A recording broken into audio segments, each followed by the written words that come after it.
আসলে বৃষ্টি হচ্ছে প্রচুর পরিমাণ। দেখেন এটা হচ্ছে মেইন রোডের অবস্থা। এটা হচ্ছে হেরাম শরীফের ঠিক আগে, ওই যে একটু গেলে হেরাম শরীফ। ওয়াও, এই যে এখন ডিউটিতে যাওয়ার জন্য বের হয়েছি। হ্যালো এভরিওয়ান, আসসালামু আলাইকুম, শুভ সকাল। আশা করছি সকলে ভালো আছেন। তো ইতিমধ্যে নতুন একটা জায়গা, দীর্ঘদিন পরে আজকে এই জায়গাতে চলে আসলাম। আসলে আপনারা অনেকে জানেন আমি দীর্ঘদিন ধরে একটা হোটেলে জবে ছিলাম। তো আমাদের প্রজেক্টটা শেষ হওয়ার কারণে আমি ওই চাকরিটা থেকে কিছুদিন অবসরে ছিলাম।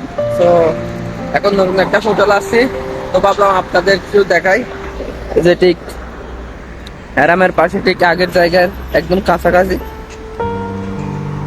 এই যে এখন ডিউটিতে যাওয়ার জন্য বের হয়েছি।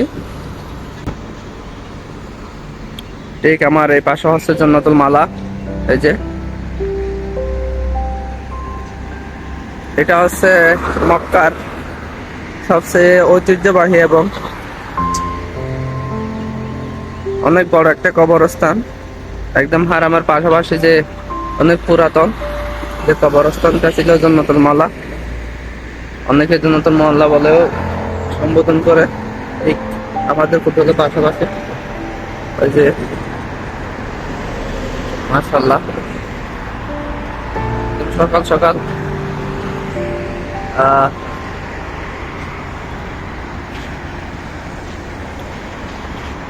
তো এটা হচ্ছে উম্মুলকুরা, যেটাতে আমি আগে ছিলাম আর কি।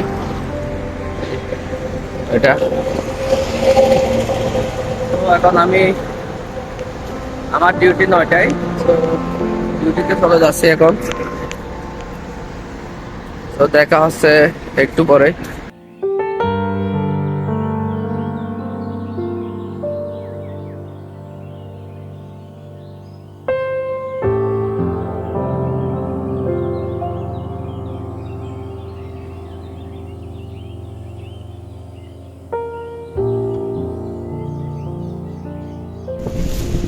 প্রচুর পরিমাণ বাতাস আজকে, যেহেতু ইদানিং প্রচুর পরিমাণ বৃষ্টি হচ্ছে সৌদি আরবে।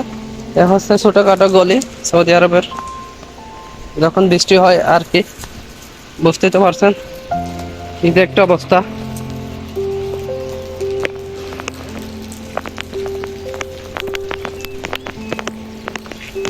এ হচ্ছে অবস্থা সৌদি আরবে।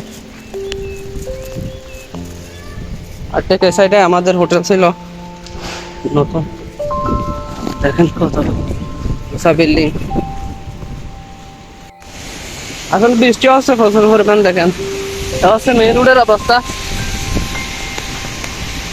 এটা হচ্ছে হেরাম শরীফের ঠিক আগে, ওই যে একটু গেলে হেরাম শরীফ। ওয়াও,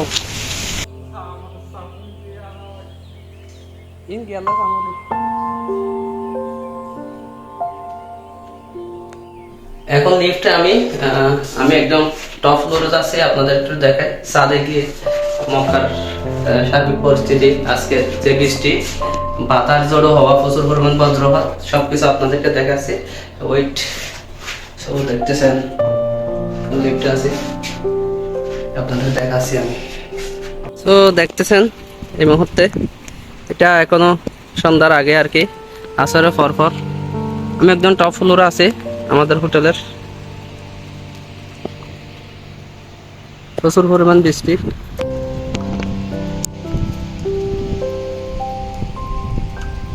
আসলে সৌদি আরবে বৃষ্টির সময় একটু ভালো লাগে।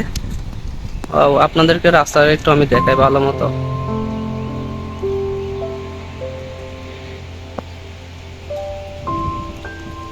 অবস্থা। সো আমাদের ডিউটি ছিল সকাল 9টা থেকে। এখন প্রায় এশার আজান দিচ্ছে। এখন ডিউটি শেষ। এখন আমাদের দুপুরে ছুটি ছিল আমাদের প্রায় 2 ঘন্টা মতো। তো দেখেন কত সুন্দর ভিউ, কত সুন্দর।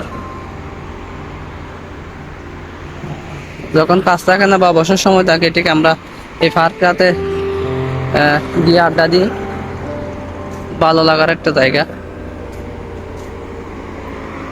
তো প্রবাস মানে তো অনেক কষ্টের। তো এখন গিয়ে রান্না বান্না করতে হবে, এরপর ফ্রেশ হয়ে তারপর ঘুমাতে হবে, প্রায় রাত 2টা বাজবে। তো এই কষ্টটা তো কেউ বুঝবে না প্রবাসীদের। তো সকলে সুস্থ থাকবেন, ভালো থাকবেন, দোয়া করবেন। আজকের ভিডিওটি এই পর্যন্ত।